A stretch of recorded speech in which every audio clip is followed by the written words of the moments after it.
So almost 2 years ago, I was the typical quiet kid. You would know that. To be in the corner, to not say a word for the entire day, to even have a mask on when everyone else took off their mask during COVID times. Because that is how bad my mental health and my insecurities was. I remember the innocent days of maybe primary school or kindergarten. I used to always be this decently talking kid. I wasn't always loud, I wasn't quiet, I was just decently talking.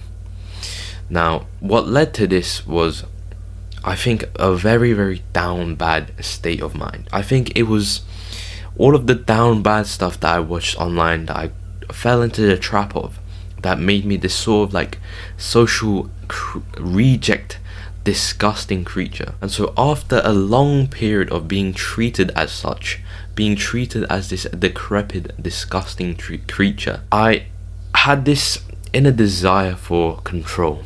I had this inner desire for power.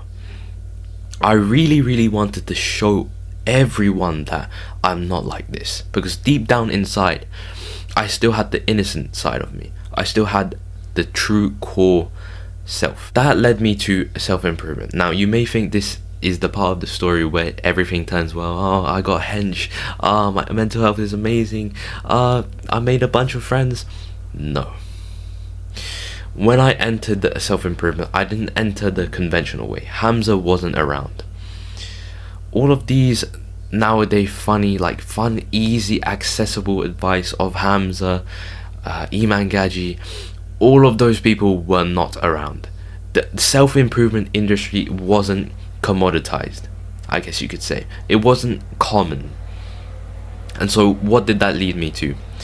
Joe Rogan, Naval, all of these more niche and smaller like self-improvement people, which are like perhaps a little bit more smarter, but a little bit more advanced. They're not like Hamza. You can't relate to them very much because they're like billionaire CEOs, but then they also like kind of give good advice. So that is the type of self-improvement I got myself into. It wasn't Hamza. So I know I said that this won't be the good turning point. This won't be the revolutionary point of the story. And I'll tell you why. All of these like advanced self-improvement billionaire CEO people that were giving advice to me, and I was taking all of this advice to an extreme level. Every micro like sentence that they spoke out that is like kind of semi-actionable to me, I went ahead and fucking destroyed the to-do. Like, I went ahead and aggressively did it, but that came with a lot of repercussion. Fuck me, I can't even say that.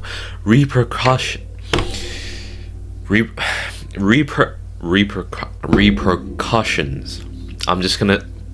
I think that's how you say it.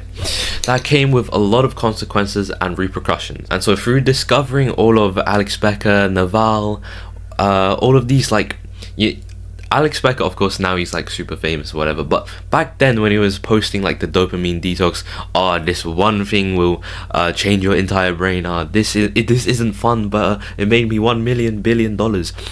Back then, all of these videos I've consumed, and that's how really I got into dopamine detox and diet and like biohacking.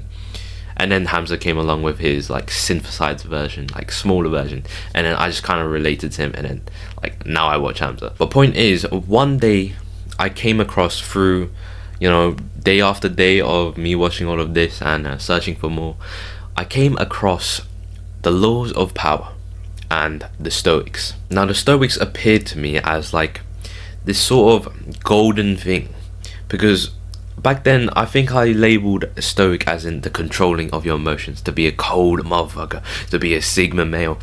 And so I like went into stoicism, and then like I found a few quotes, I watched a few people, went into daily stoic. What was his name? Ryan Holiday. Yeah, I watched a lot of Ryan Holiday, and then I got this specific quote that really, really fucked up, and it's literally the point of this video. This quote, and I think the actual quote is something like, always say less than necessary. Maybe that's the quote from Laws of Power, but the Stoics have something that's similar. It's like, 2 ears, 1 mouth for a reason. I think that's the quote for the Stoics. But essentially what this quote made me do is it accelerated and it accentuated my even more quietness. Now at this time, I want to clarify, I was coming a little bit out of my shell. I was doing sort of good with social interactions, I could say. I could basically, like, I was saying more conversations, I was talking to more people, having more ah ha ha moments with people, right? I wasn't just that creep that said 1 word per day anymore, anyways. But this quote, I have to tell you that this quote fucked everything up for me. It made me go back into the shell, because what you have to realize, now I'm fixed. Now I'm like good mental health, whatever, right? Now I'm on the other side. But looking back, that quote was the worst thing that has ever happened to me. That quote, as I was improving myself, hindered my improvement.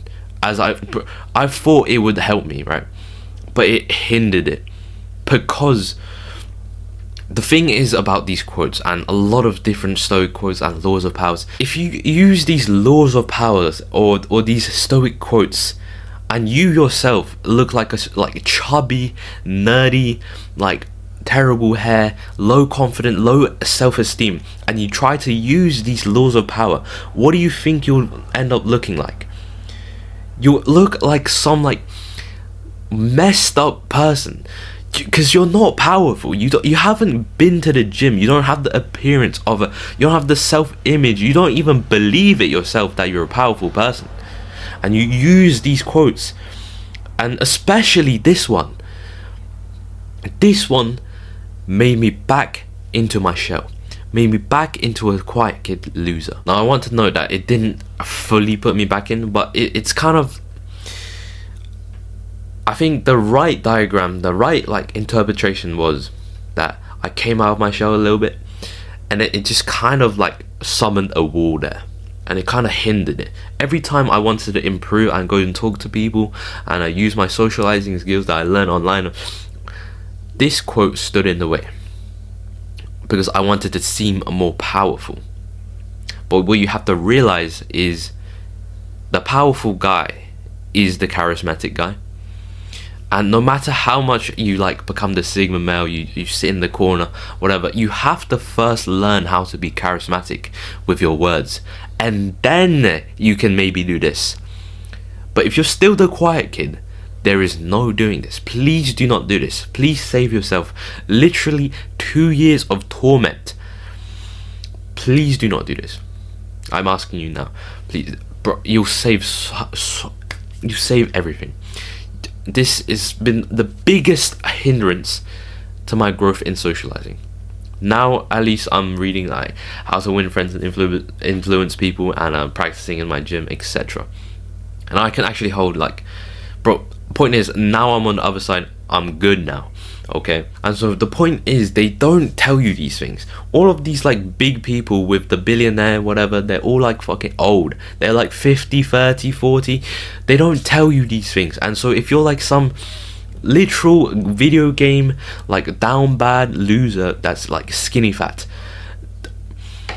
you have no business like implementing these types of quotes and like laws of powers. First learn how to, this is my solution, right? I've been thinking about how you actually go about like solving this other than just avoiding it, and the solution is fix yourself first. Literally just fix yourself, get on self-improvement, get to the gym, fix yourself, get back to a normal person's like expectations. Well, not normal, but normal as in the self-improvement person, so a little bit above average if you're using the like modern day society normal metric. What I think would be amazing, this is another solution of mine, this is more long term. What I think would be absolutely amazing would be for more people to make self-improvement channels to document their journey, their personal journey, and not just like, oh, I did nofap, guys, and this is how you do nofap. No. Talk specifically on how you solved a very like a niche problem, a very, very minute problem that no one on YouTube has spoken before. Like, maybe it's something you discovered that, like, it's your own way of how to, like, actually beat nofap, how to actually go on that. Maybe it's your own way. Maybe you've never heard it online before. Maybe you went through your trials and tribulations and your trial and error, and you found your own way. Share that. If you share that, the more decrepit, lonely, like, video game down bad 15-year-olds will be saved. And so that is what I'm doing with my channel. That is the goal of my channel, is to save the younger version of myself from torment. And also to earn money, to save, to provide for my family. But the main point is to help my younger self. In a bit, bro.